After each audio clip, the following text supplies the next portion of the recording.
আসসালামু আলাইকুম। চলে আসলাম আবার আজকে আপনাদের মাঝে। তো সবাই কেমন আছেন? আশা করি ভালো। তো আজকে যে রেসিপিটা আমি আপনাদের মাঝে তুলে ধরেছি সেটাই আজকে আপনাদেরকে দেখাবো। আজকে আমি রান্না করব বুটের ডাল দিয়ে মুরগির হাত পা ঠ্যাং এগুলোই। তো চলুন দেখা যাক আজকের রেসিপি। প্রথমে কিন্তু আমি কাঁচামরিচ, পেঁয়াজ, রসুন সাথে কিন্তু আদাও দিয়েছি। এগুলো দিয়ে ভালো করে আমি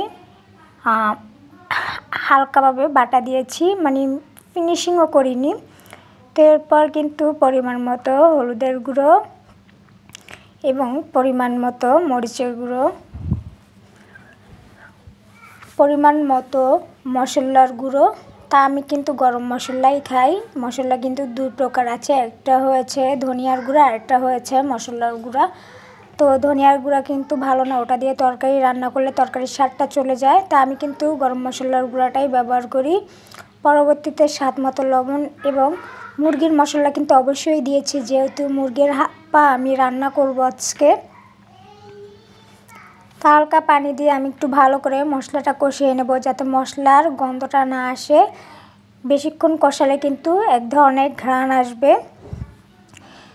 তো আমার ভিডিও প্রথম থেকে যারা যারা দেখছেন অবশ্যই কিন্তু আমাকে ভালোবেসে লাইক কমেন্ট শেয়ার কিন্তু অবশ্যই দিবেন। আর যদি সব কিছু করতে কষ্ট হয় অবশ্যই একটা লাইক দিবেন। লাইক দিয়ে আমার পাশে থাকবেন। আমি হয়তো আপনাদেরকে একটু আপনাদের কমেন্ট রিপ্লাই করতে আমার একটু লেট হয়ে যায়, এই বলে অনেকে কিন্তু আমার সাবস্ক্রাইবার উঠিয়ে ফেলেছে।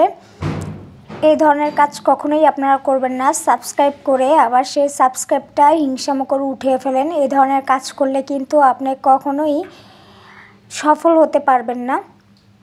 ইউটিউব চ্যানেল বলেন, পেজ বলেন, অনেক আছে পেজে ফলো দিয়ে ফলো উঠিয়ে ফেলে, আর ইউটিউবে যদি সাবস্ক্রাইব করে সেটা উঠিয়ে ফেলে। এটা কখনোই করবেন না, এটা এক ধরনের হিংসামো। এভাবে হিংসামো করে কখনোই সফলতা অর্জন করা যায় না। তো আপনাদের সাথে গল্প করতে করতে প্রথমে কিন্তু আমি পা এগুলো কিন্তু ভালো করে কষিয়ে নিয়েছি। এরপর কিন্তু বুটের ডাল আর আলু এগুলো ভালো করে কষিয়ে নিচ্ছি। আগে কিন্তু আমি বুটের ডাল রান্না করলে কেমন যেন বুটের ডালটা সিদ্ধ হতো না।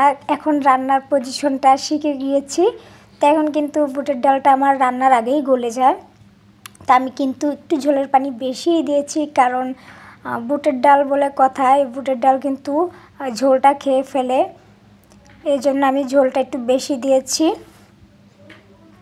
তো আমার রান্নাটা কিন্তু খুবই শেষের দিকে। আর আপনারা কিন্তু একটা জিনিস ফলো করেননি, আমার রান্নাটা কিন্তু খুবই শর্টকাটভাবে হয়ে গিয়েছে। তো সবাই ভালো থাকবেন। আল্লাহ হাফেজ।